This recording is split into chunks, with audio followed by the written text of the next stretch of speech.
Good morning, Kaleho Mish family. My name is Tiffany, and I have been going to this church for about 6 years with my wonderful husband, Brian, and my little boy, Tyka.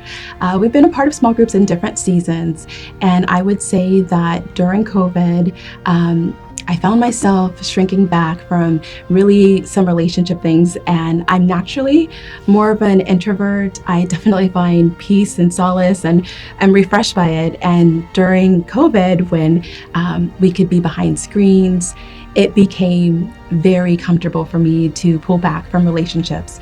And as this was happening, I began to feel the Lord convicting my heart about that. And yes, He's created me this way, but drawing me to need my family in Christ, and that being part of how I was going to grow.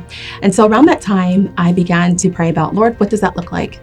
How do you want me now as a wife, a mother, a daughter, an employee? How does that fit into my life? How do I grow in this area? I want to obey, but I don't know what that looks like. Not too far after that, while I was praying, I was invited to be a part of a small group. It was a women's Bible study that meets on Thursdays, and I gladly accepted and began to make the time for that. Life is so very busy, but I felt like this was something that was going to be important to my walk. And so I needed to make the time for this to happen. So every Thursday we meet around 7 o'clock in the evening, 6 o'clock in the evening, and we gather together. We're in the book of Acts and we read it together. We see what stands out to us. We see what the context is. We hear from one another, and God always meets us there.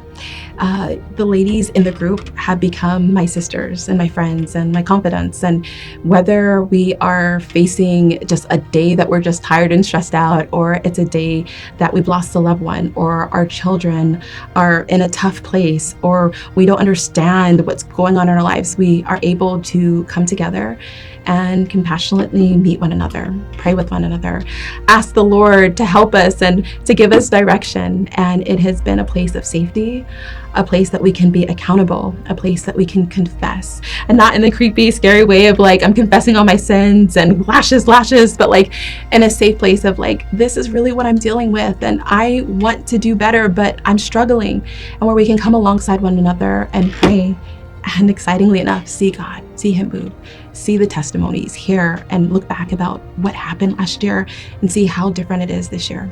And that is one of the wonderful things about doing life on life together, the way Jesus modeled it for us in the Bible. I don't know where you are in this, if you've been part of small groups before, or if you've never had, and this might freak you out. But I want to encourage you that it will be one of the best decisions that you will make to get into a small group, to surrender your life to what God is doing in the safety and environment of the community of believers, and to allow that courage to step out to be a faith decision that God leads. Please pray about it, and please surrender your heart to wherever He would lead you. I know that as you're praying, He will direct you.